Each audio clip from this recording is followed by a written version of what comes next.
Dear student, मैं संजय खान और हम पढ़ रहे हैं फिनेटिक्स एंड फिनेटिक्स उसके जो ट्रांसक्रिप्शन है उनके बारे में रीट के एग्जाम के लिए। और पिछली क्लास में हम पढ़ रहे थे कॉन्सोनेंट क्लस्टर के बारे में। तो कॉन्सोनेंट क्लस्टर का हमने पिछली क्लास से एक जो इनिशियल के अंदर टू जो कॉन्सोनेंट्स एक साथ आ जाते हैं तो किस प्रकार से क्लस्टर का निर्माण हो जाता है और कैसे वो सेंटेंस थे कीवर्ड्स के साथ हमने पढ़ा। उससे आगे की हम शुरुआत करते हैं इस क्लास में। तो इनिशियल कॉन्सोनेंट क्लस्टर 3 से हम शुरुआत करते हैं।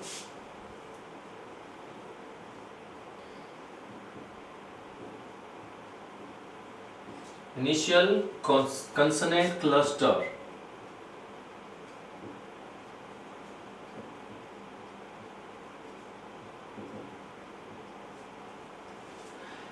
पिछली क्लास में हमने पढ़ा जिसमें था 2 कॉन्सोनेंट एक साथ आते थे, लेकिन अब की बार हम पढ़ रहे हैं उससे आगे की, वो है 3 कॉन्सोनेंट यानी 3 कॉन्सोनेंट का क्लस्टर।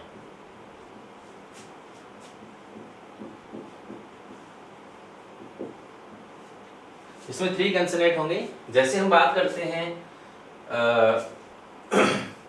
साउंड्स की बात करते हैं, ठीक है, यानी से साउंड है बात करते हैं। और क्लस्टर किस प्रकार से होगा, जैसे स प ल की हम बात करें, जैसे स प ल से हम कीवर्ड सेंटेंस बनाएंगे और स प र से बना देंगे और स ट र से बना देंगे और स ट य से बना देंगे,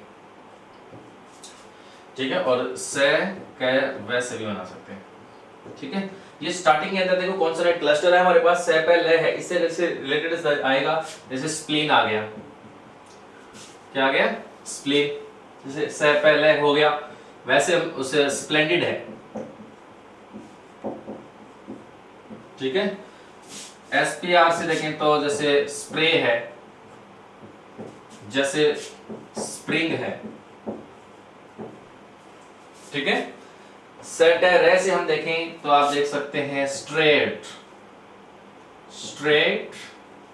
यानी सेटर और स्ट्रिंग, ठीक है स्टूडेंट, आ रहा है समझ में। नेक्स्ट हम देखते हैं सेटर ये से, ये जो आपको जे दिखाई दे रहा है, ये जे है, इसका साउंड है वो ये है, तो सेटर ये यानी स्टूडेंट, क्या, स्टूडेंट और स्टूपिड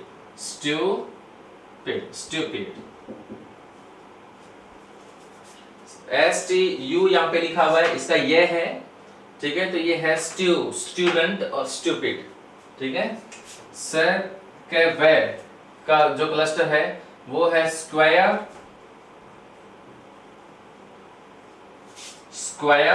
से के वे है, यहाँ पे यू ए से वे पनंस हो रहा है, तो से के वे यानी स्क्वायर और स्क्वेयर, ठीक है। इस प्रकार से इसका कॉन्सोनेंट क्लस्टर बन जाता है। नेक्स्ट जो कॉन्सोनेंट क्लस्टर है, मैक्सिमम हमने देखा था up to 3 consonants can begin for consonant cluster. Starting के अंदर हमेशा 3 कॉन्सोनेंट क्लस्टर हो सकते हैं अधिकतम। अब हम बात करते हैं फाइनल कॉन्सोनेंट क्लस्टर के बारे में, यानी किसी वर्ड के लास्ट में कॉन्सोनेंट क्लस्टर किस प्रकार से होते हैं, ठीक है।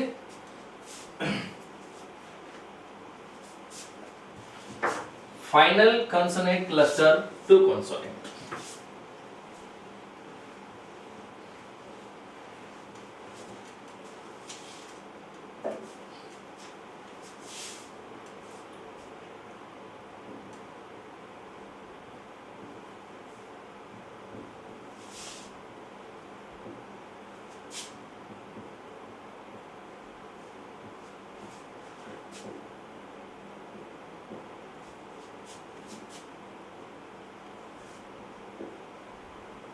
ठीक है।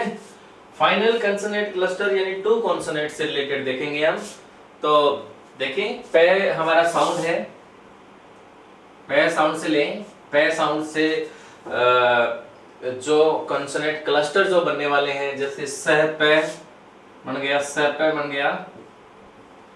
सह पे से रिलेटेड मैं आपको बता रहा हूं वर्ड्स, जैसे क्लैस्प है, वेस्प है, जैसे क्लैस्प है, वेस्प है। आप देख रहे हैं स और पे, स पे, यानी किसी भी वर्ड के लास्ट में कॉन्सोनेंट क्लस्टर बन रहा है स और पे के साथ, यानी यहाँ स और पे के बीच में कोई वोवल साउंड नहीं है।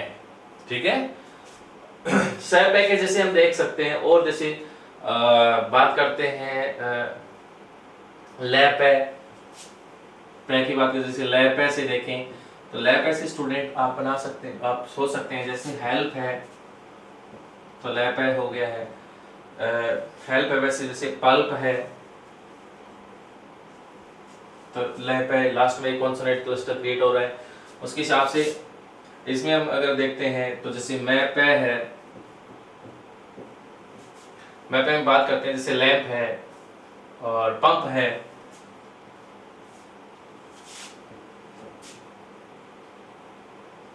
पंप है, जैसे मैं और पे लास्ट में क्रिएट हो रहा है, कॉन्सोनेंट क्लस्टर बन रहा है। वैसे हम बात करें बे साउंड की, अगर बात करें तो ऐसे ही जैसे हमने पे साउंड की ढूंढे थे वैसे बे साउंड के भी मिल सकते हैं, है ना। तो बे साउंड की बात करें जैसे ले और बे इसका क्लस्टर है, जैसे वर्ड है हमारे पास बल्ब है, क्या है बल्ब, लास्ट में आप देख सकते हैं ले और बे है बल्ब। ठीक है, वैसे हम साउंड की बात करें जैसे टे साउंड की बात करें, कौन से साउंड की, जब हम टे साउंड की बात करें तो आप देख सकते हैं कै टे क्लस्टर से हम साउंड वर्ड्स देख सकते हैं जिसमें क्लस्टर होगा कै और टे होगा।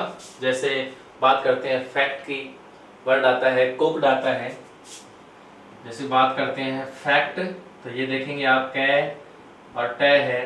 बात करते हैं कुक्ड, ये कुक डे नहीं होता है, ये क्या होता है कुक टे होता है, क्योंकि आपको बताया था मैंने कि कोई भी वर्ब है उसके जब ईडी सफिक्स लग जाता है प्रत्यय के रूप में और जब वो सेकंड और थर्ड फॉर्म बन जाती है तब वो टे उच्चारण होता है कुक्ड। जैसे हमने आस्कट पढ़ा था वैसे ही है कुक्ड है।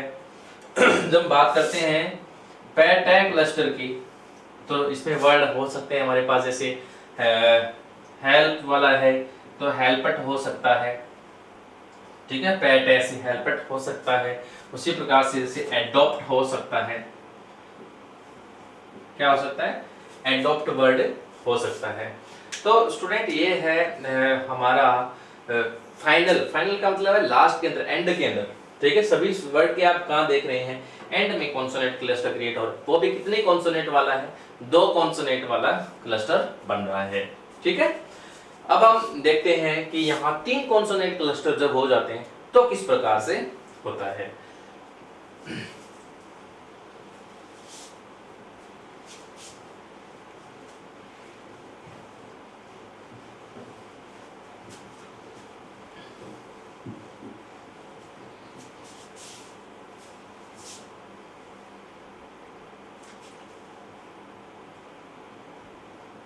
थ्री कॉन्सोनेंट में देख रहे हैं हम, तो 3 कॉन्सोनेंट में अगर देखें साउंड की बात करें, टे साउंड की बात कर रहे हैं, इसमें टे साउंड आता हो तो हम देखेंगे लास्ट के अंदर जो टे साउंड बन रहा है वो देखेंगे। और क्लस्टर देखो आप DST लिखा है मैंने, डस्ट, डस्ट इसका 3 लेटर्स के अंदर 3 कंटिन्यूड क्या है कॉन्सोनेंट है, तो एक क्लस्टर बन गया है, डैश टे इसका क्लस्टर है। और इसके कीवर्ड की हम बात करें तो जैसे कीवर्ड हो सकता है इसका मिडस्ट, आप देखेंगे डैश है, कोई वोवल साउंड बीच में नहीं है, डैश है जो हो रहा है वो मिडस्ट, यानी 3 कॉन्सोनेंट का एक फाइनल कॉन्सोनेंट क्लस्टर है। ठीक है, जैसे हम कैस है की बात कर रहे हैं तो स्टूडेंट आप देख सकते हैं फिक्स्ड, तो एक्स के अंदर क्या है कैस है दोनों है और टे आ रहा है तो फिक्स्ड, ये फिक्स्ड है स्टूडेंट। ओके, जैसे और एक शब्द हम और ले सकते हैं, जैसे फिक्स्ड है वैसे हम एक शब्द और ले लें जैसे नेक्स्ट है, तो नेक्स्ट में भी आप देख सकते हैं कैसेट है, कैसेट है आ रहा है तो कैसेट है की हम बात कर रहे हैं नेक्स्ट, नए कैसेट है नेक्स्ट तो कैसेट है आ रहा है। वैसे हम बात करते हैं SKT यानी सेकेट है की बात करते हैं तो हम वर्ड्स को फाइंड आउट कर सकते हैं जी, आस्कट तो सेकेट है आस्कट आस्कट कर सकते हैं, है ना। वैसे हम नेक्स्ट अगर लेते हैं जैसे मैं पेट ले रहे हैं, मैं पेट है यदि हमारा कॉन्सोनेंट क्लस्टर है तो वर्ड हम कर सकते हैं, जैसे टेम्प्ट है, क्या है, टेम्प्ट है, तो मैं पे टे हो गया टेम्प्ट में, ठीक है। अगर हम बात करते हैं नेस्ट की, नेस्ट की बात करते हैं, ठीक है, नेस्ट की बात करते हैं स्टूडेंट, तो हम बात कर सकते हैं अगेंस्ट की बात कर सकते हैं, तो अगेंस्ट में नेस्ट है, ठीक है। और जब हम बात करते हैं नेकेटे की बात करते हैं, नेकेटे यदि कॉन्सोनेंट क्लस्टर होता है तो वर्ड हो जाएगा जैसे थैंकट, थैंक्ड हो जाएगा, तो नेकेटे हो गया है थैंकट, क्योंकि यहाँ पे भी जो ईडी लगा है उसका प्रोनाउंसिएशन टाई है, ठीक है। और अगर हम ने अंगस्ट, अंगस्ट की बात कर रहे हैं,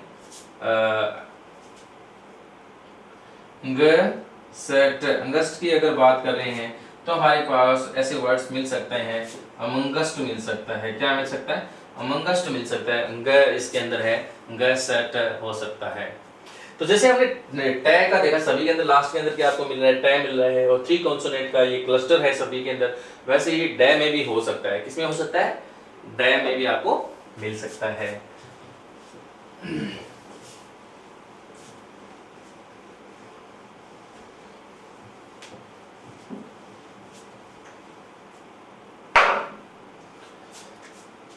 डे साउंड की अगर बात करें तो क्लस्टर हमारा है ले वे डे, लव्ड, ठीक है। लव्ड देखो किसके अंदर मिल सकता है आपको, आपको मिल सकता है सॉल्ड, इसमें लव्ड है, ठीक है।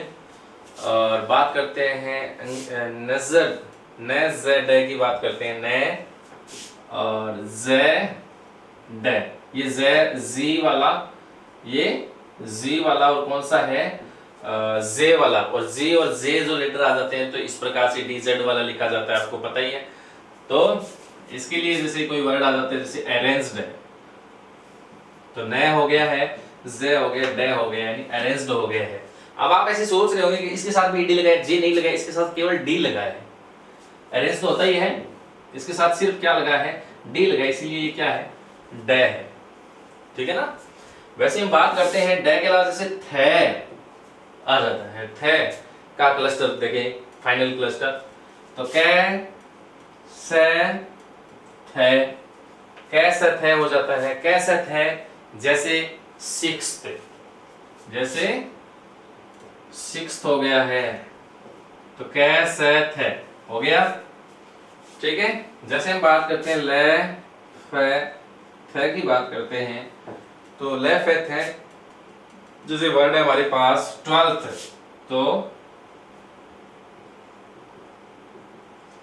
ले फे थे 12th, 12th में आपको पता ही एफ आता है 12th, तो ये है हमारा 3 कॉन्सोनेंट क्लस्टर। 3 कॉन्सोनेंट किसी भी वर्ड के लास्ट में आ जाने से एक क्लस्टर का निर्माण हुआ है, जो आप देख रहे हैं। इन सभी क्लस्टर्स के अंदर बीच में कोई वोवल साउंड नहीं है, तो बहुत आसान होता है, क्योंकि जब वोवल साउंड के अंदर हम इस प्रकार से गैस करना हमारे लिए थोड़ा सा मुश्किल का काम जरूर होता है कि पता नहीं कि ये किस प्रकार से कौन सा इसमें वॉइस, इसमें लॉन्ग लेना है या शॉर्ट लेना है, या डिफथोंग्स आएगा या मोनोथोंग्स का आएगा।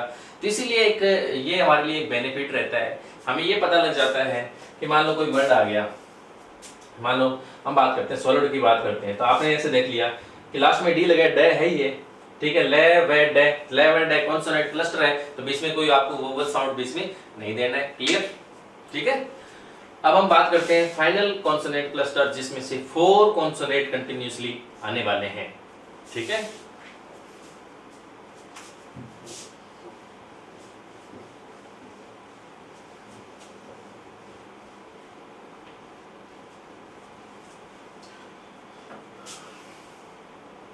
डी हमने पढ़ी लिखा है और ये ई है, ठीक है।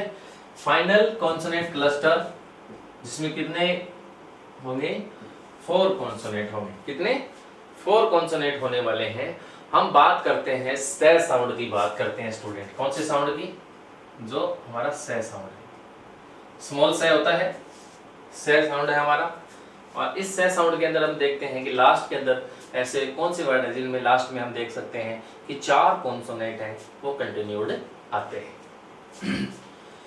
तो कॉन्सोनेंट क्लस्टर की बात करें जैसे कै, से, टे, से, कै, से, टे, से की बात करते हैं हम। कै, से, टे, से में ऐसा कौन सा वर्ड होता है जिसमें एक कॉन्सोनेंट क्लस्टर होता है जिसमें 4 कॉन्सोनेंट होते हैं वो रेगुलरली आते हैं, मतलब कंटिन्यूसली आते हैं, तो वो है टेक्स्ट। तो टेक्स्ट में आप देखें तो एक्स जो है कैसे है, ये कैसे टे से क्या है, कैसे और टेसे।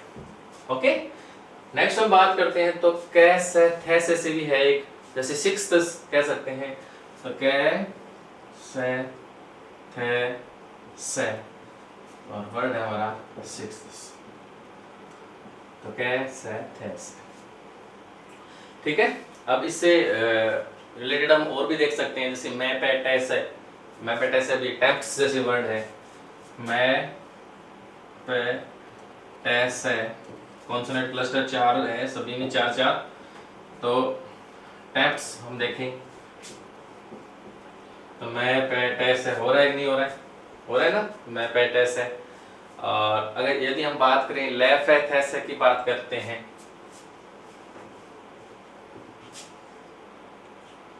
ले फे से की बात करते हैं तो ये 12th वाला जो एग्जांपल हमने 3 कॉन्सोनेंट में देखा था, तो इसमें हो जाएगा 12 से ले फे से हो गए 12। ठीक है, तो 12 हो गए हैं। तो स्टूडेंट ई तक हमने ये पढ़ा है कॉन्सोनेंट क्लस्टर। ठीक है, जो कॉन्सोनेंट क्लस्टर है वो आपके लिए इसीलिए आवश्यक है कि ट्रांसक्रिप्शन जो होगा वो इनके बेस पर होगा। आपने वोवल साउंड के सिंबल याद कर लिए, कॉन्सोनेंट साउंड के सिंबल याद कर लिए, तो ट्रांसक्रिप्शन के लिए आपको कॉन्सोनेंट क्लस्टर की हेल्प लेनी बहुत जरूरी है। ठीक है, तो अभी मैंने यहाँ तक ई तक आपको कॉन्सोनेंट क्लस्टर बहुत ही अच्छी बारीकी के साथ आपको समझाया है। आई होप दैट कि आपने बहुत अच्छी तरीके से सीखा है ताकि आपका ट्रांसक्रिप्शन है वो उतना ही अच्छा हो जाए। ठीक है, यानी कोई भी transcription on the base of exam आपका गलत नहीं होना चाहिए। ठीक है,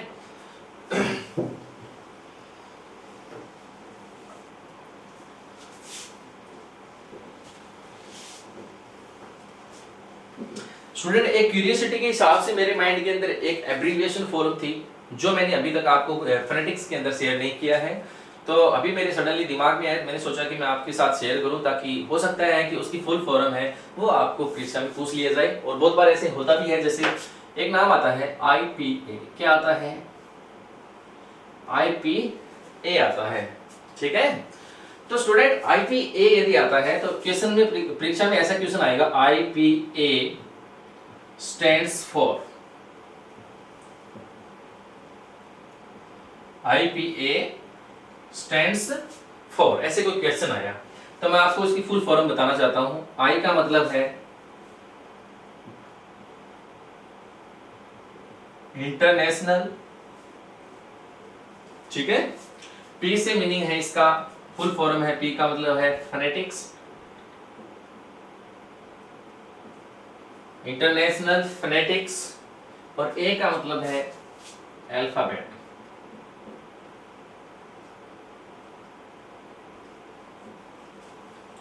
ठीक है, इंटरनेशनल फोनेटिक्स अल्फाबेट, ये इसकी फुल फॉर्म है। अगर एग्जाम में आता है तो आप इस फुल फॉर्म को आप याद रखने की कोशिश करेंगे।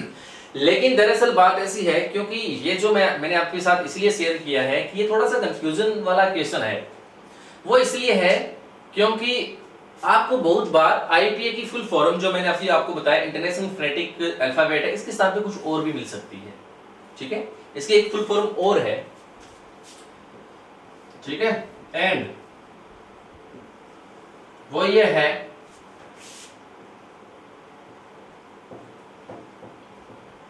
International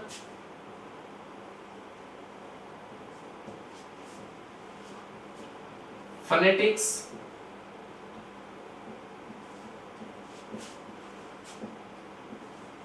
association. इंटरनेशनल स्तर पर एक फोनेटिक्स की एसोसिएशन है, एक संगठन है जिसका नाम है इंटरनेशनल फोनेटिक एसोसिएशन। ठीक है, जिसमें अब देखो अब्रीविएशन फॉर्म बनाते हैं तो IPA।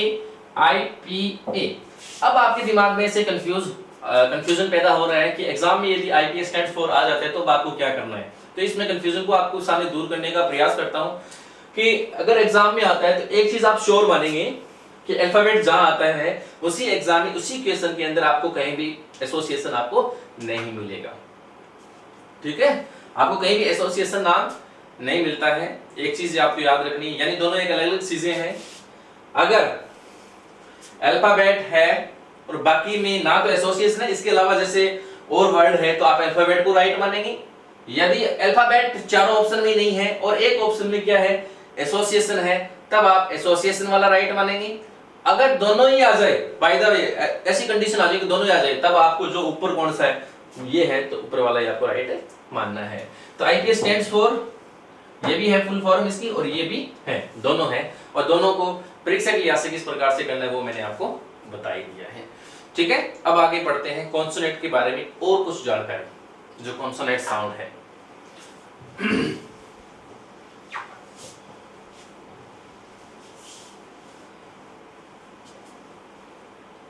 स्टूडेंट देखेंगे जो कॉन्सोनेंट साउंड है उसको हम कितने भागों में क्लासिफाई कर सकते हैं। जैसे हमने वोवल साउंड को किया था मोनोफ्थोंग्स में, डिप्थोंग्स में किया था, प्योर वोवल थे वो ग्लाइड्स थे, और बाद में सिंबल पता किया हमने सभी का। इसी प्रकार हम कॉन्सोनेंट साउंड को भी थोड़ा डीपली पढ़ लेते हैं, ताकि एग्जाम में कई बार क्या होता है कि इनकी क्लासिफिकेशन और इनके आगे कितने प्रकार के हैं, कौन कौन से हैं, तो थोड़ा डीप अगर जाते हैं तो इस प्रकार के क्वेश्चन भी आ जाते हैं। तो चलो देखते हैं क्या है। A consonant sound can be identified by whether vocal cords vibrate,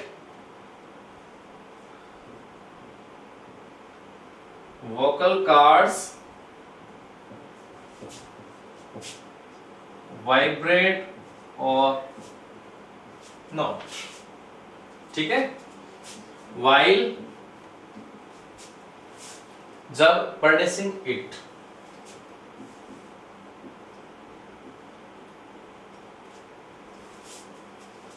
while producing it, and by finding out the place of articulation।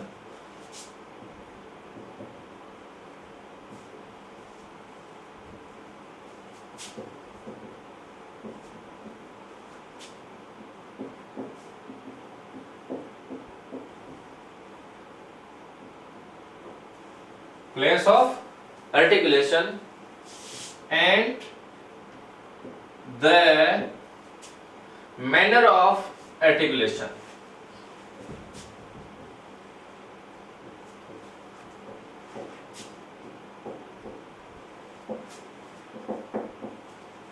Articulation उच्चारण है। Then a three term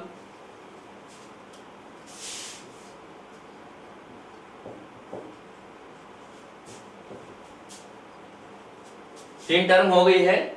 label can B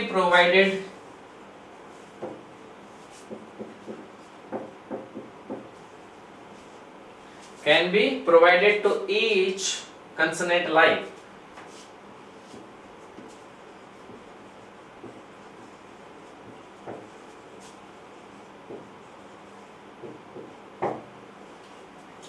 चलो इसको समझने का प्रयास करते हैं। A consonant sound can be identified by whether vocal cord vibrate।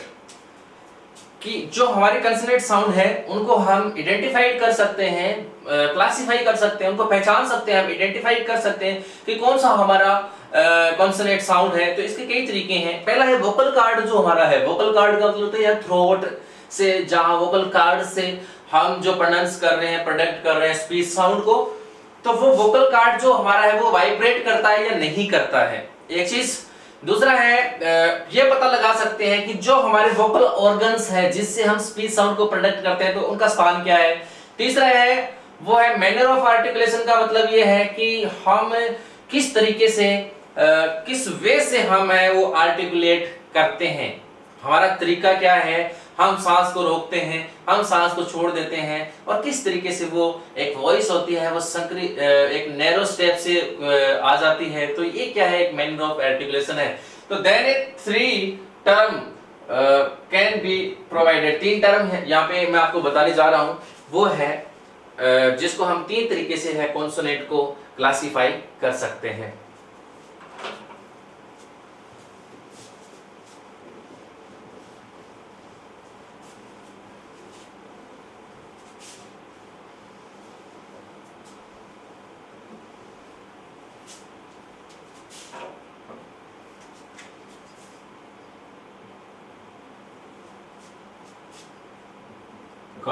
Consonant sounds 3 तरीकों से हम इसको क्या करेंगे, क्लासिफाई करेंगे।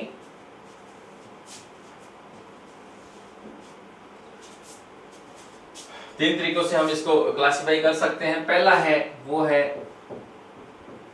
वॉइस्ड और वॉइसलेस, इस तरीके से क्लासिफाई कर सकते हैं। ठीक है, यानी 3 तरीकों से कर सकते हैं।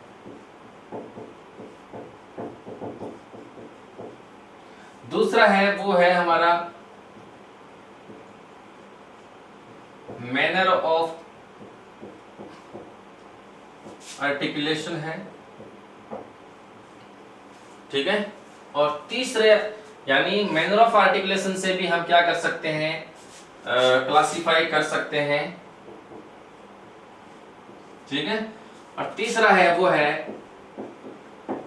प्लेस ऑफ आर्टिकुलेशन, यानी आर्टिकुलेशन के स्थान से भी कर सकते हैं। यानी हम जो कॉन्सोनेंट साउंड्स है उनको हम 3 तरीकों से क्या कर सकते हैं, क्लासिफाई कर सकते हैं। ठीक है, तो स्टूडेंट सबसे पहले हम पढ़ेंगे वॉइस और वॉइसलेस कॉन्सोनेंट साउंड्स का क्लासिफिकेशन, यानी कौन से साउंड्स वॉइस्ड होते हैं और कौन से साउंड वॉइसलेस होते हैं।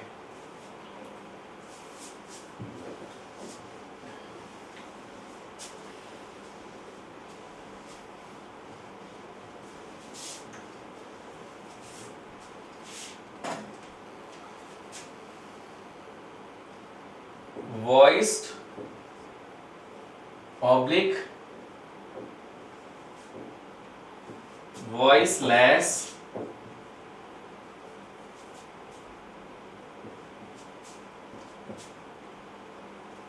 Consonant sounds. ठीक है, अब मैं आपको बताऊं वॉइस्ड क्या है। वॉइस जो कंसोनेंट साउंड होता है और हम वॉइस को क्या बोलते हैं, वॉइस ये है जिस साउंड में जो हमारा जो वोकल कार्ड है, वोकल कार्ड जो हमारा थ्रोट है, थ्रोट के अंदर हमारा एक वोकल कार्ड है, वोकल कॉर्ड, जो वोकल कॉर्ड से यूज होता है। इसमें वोकल कॉर्ड जो है वो यूज होता है, यूज ऑफ वोकल कॉर्ड्स। और जो वॉइसलेस होता है इसमें क्या होता है, do not use vocal card, इसमें वोकल कार्ड काम में नहीं आता। एग्जाम में ऐसे आ सकता है कि कौन से कॉन्सोनेंट साउंड में वोकल कार्ड्स को काम में लिया जाता है, वोकल कार्ड क्या है, कैसे पता लगेगा, इसमें वाइब्रेट हो रहा है या नहीं हो रहा है। जो वॉइस्ड होगा वो विद वाइब्रेशन होगा, विद वाइब्रेशन होगा, और जो वॉइसलेस है स्टूडेंट वो विदाउट वाइब्रेशन होगा।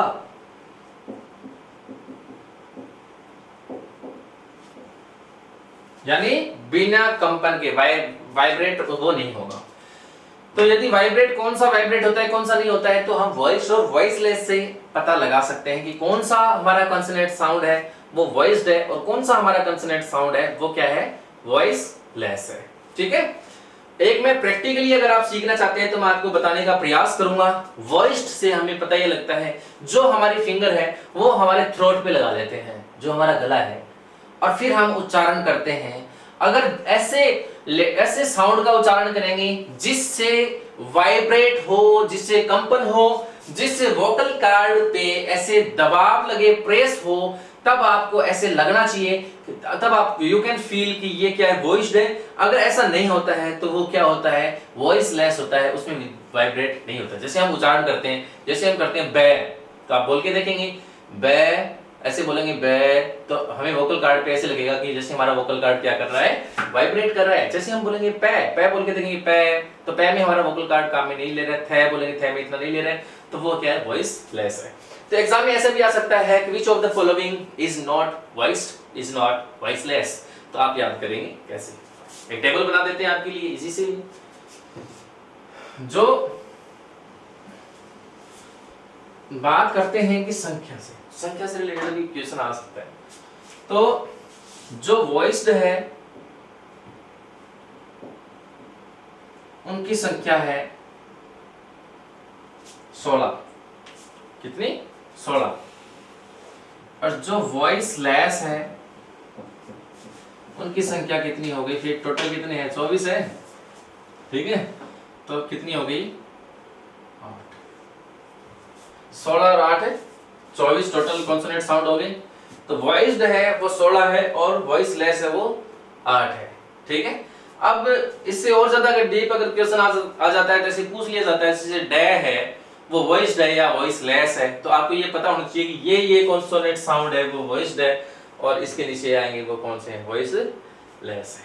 तो आप देखेंगे वॉइस्ड कौन से हैं और वॉइसलेस कौन से हैं। मैं जो बोर्ड के ऊपर सिंबल लिख रहा हूं कॉन्सोनेंट साउंड का, आप साथ साथ जैसे ही मैं सिंबल लिखूं वैसे आप इनका उच्चारण करेंगे ताकि आपके रिकॉल भी हो जाए। ठीक है, मैं थोड़ी देर बाद करूंगा, पहले आप करेंगे। मैंने लिखा है गुड, बै लिखा है। उसके बाद में मैंने लिखा है बै,